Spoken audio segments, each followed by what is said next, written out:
Hello everyone and welcome to my YouTube channel where we learn new softwares and concepts regarding thermodynamics and applied engineering. So today we will learn about Cycle DHX, which is a vapor compression cycle software. So let's start our video.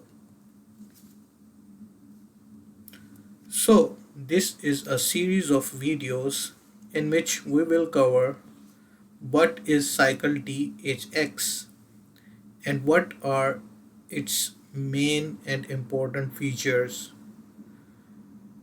The next thing is how to download it and install this software. Also, in the next coming videos, we will learn how to run this software in different modes which it has, like reference, impose and simulate.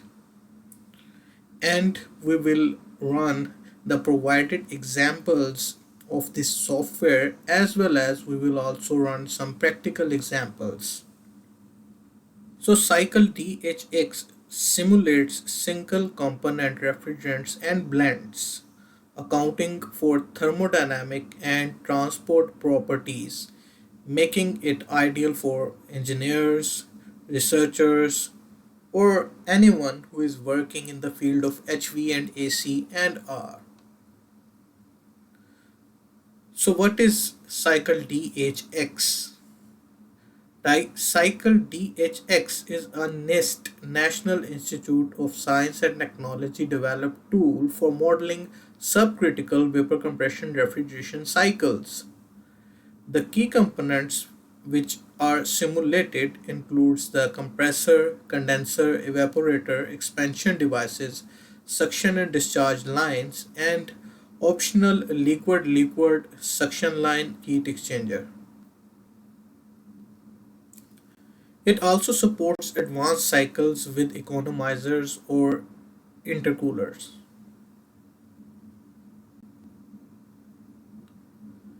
So why we should use cycle DHX as compared to the other vapor compression cycle softwares available online in the market? So the first important thing about cycle DHX is that it uses RefProp 10.0 version for accurate refrigerant properties. So cycle DHX includes 73 single compound refrigerants and 113 predefined blends. So the single compound fluids can be combined to form a blends up to 5 components. And computationally, the program is fully compatible with the NIST reference fluid thermodynamic and transport properties RefProp 10. So this is the main and the important feature of this cycle DHX, that it uses RefProp 10.0, which is not a free version. So RefProp 10 is not free, but if you are using cycle DHX, it utilizes the RefProp 10 version, and cycle DHX is a freeware. So this is very important thing. Unlike simplified models, it calculates saturation temperatures based on heat exchanger performance and not user defined inputs. So this thing is very important and we will discuss this point in detail.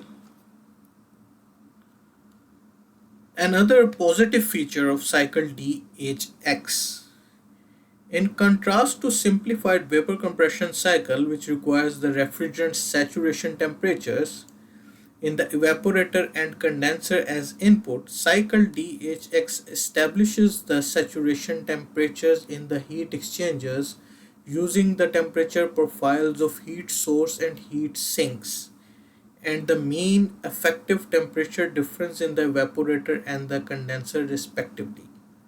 So this is the continuation of the previous point. So what cycle DHX do? For example, I will try to explain using these two diagrams. So this first diagram is the temperature profile of a condenser. So what is happening here? This is the refrigerant side in which the refrigerant is condensing.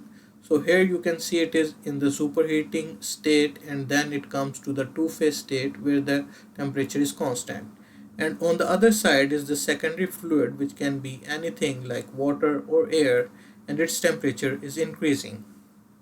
So what we do in different thermodynamic cycles, we specify the evaporator temperature and the condenser temperature.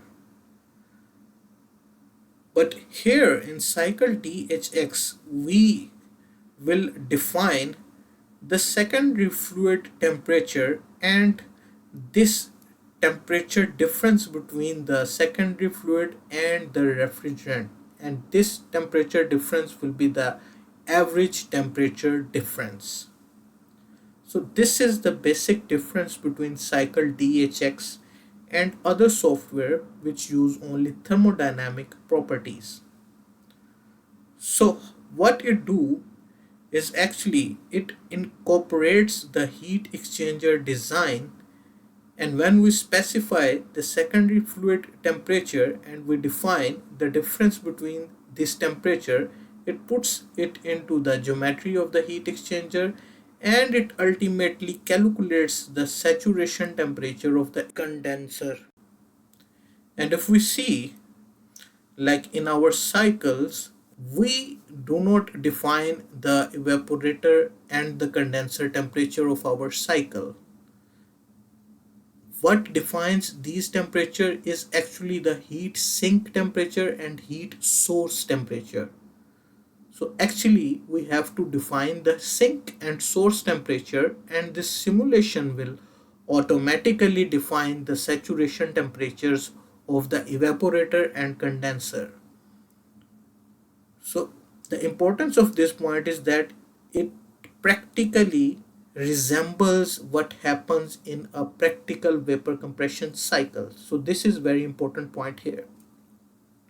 Similarly, here you see this is the temperature profile of an evaporator. So here what is happening, the secondary fluid side temperature is decreasing, and in the evaporator it actually enters in the two-phase zone, so the temperature is fixed, and here it is superheating. So again in the evaporator we will provide the secondary fluid side temperature, which is the refrigerator temperature, or in case of HVAC it is the room temperature, and we will define this temperature difference, and it will automatically calculate the evaporation temperature. So cycle DHX heat exchanger model incorporates both thermodynamic, enthalpy, entropy, and transport properties, for example viscosity, thermal conductivity, ensuring the realistic simulation of vapor compression cycle. And this makes it a powerful tool for comparing refrigerants like R410 or propane by accurately modeling their performance in heat exchangers under forced convection conditions. So further move on. Another positive feature of cycle DHX is that the program includes the option to optimize refrigerant circuitry in the heat exchangers to maximize the system coefficient of performance. So what it does, it optimizes the heat exchanger circuitry. It adjusts the tube paths and circuits and enhances the forced convection performance, which finally maximizes the system COP. So here you can see is the circuit of a vapor compression cycle, and this circuit is actually the experimental apparatus on which this software was developed. So this software is not just a software, it is based on extensive experimental results. You can rely on those results because these results you can say are experimentally validated results. and you can use these results in your research or your study without any doubt. So moving next. So here is the summary why we should choose Cycle DHX upon the other software. So I have summarized few basic points. So the number one point is that it is a freeware. It's a free software and it is accessible to all. The next thing is that it integrates the RefProp 10 database, which is the most authentic database available till now. It delivers highly accurate results and experimentally validated results, and it combines the thermodynamic and transport properties for refrigerant analysis.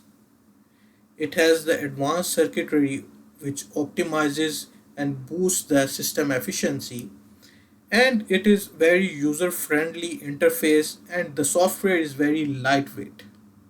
It's not very big software which takes time to simulate, and you need very high tech system for it. It's a small software. So moving on, how we can download Cycle DHX.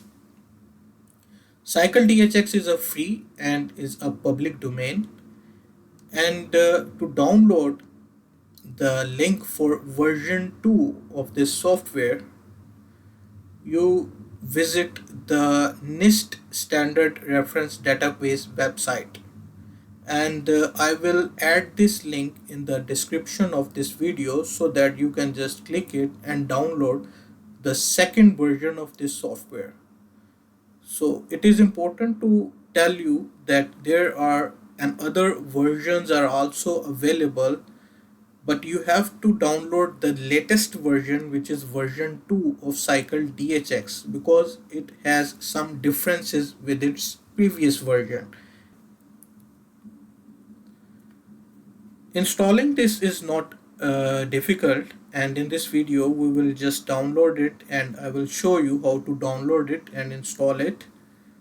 And the system requirements, as I told you, it's not a big software, so you just need Windows 7 as minimum, or even XP, which has Service Pack 3, the hard disk with 114 MB for the installation process, and once the installation is completed, the program will occupy only 15 MB of the disk, and the screen resolution should be set to 800 to 600 or higher if you view images. So this is what is the requirement for this software. So let's move on and just go to the link, and here we will just click on it and we will move to the NIST website. So here you can see this is Cycle DHX NIST vapor compression cycle model accounting for refrigerant thermodynamic and transport properties version 2.0. So this is the detail about this software. You can also read this detail and some graphics are available. So here is the WinRAR or zip file. You just have to click this file and it will download, and you can see it is only 7.51 MB file. And what you need to do, you will go to the file and you will open it, and here you can see is the setup. It is very easy to install. You will just click on the setup and you will install it, and you will just go according to its installation prompt. So in few minutes you will just install this software. It's very easy to install, and once you have installed it, you can see this icon will appear in the shortcut. So this is the Cycle DHX 2.0. This is how it looks like, and in the next video we will see how to run this software and how to set up this software before running. So thank you very much. If you like this video, please like and subscribe my channel, and if you want me to make videos like this, please support my channel. Thank you very much.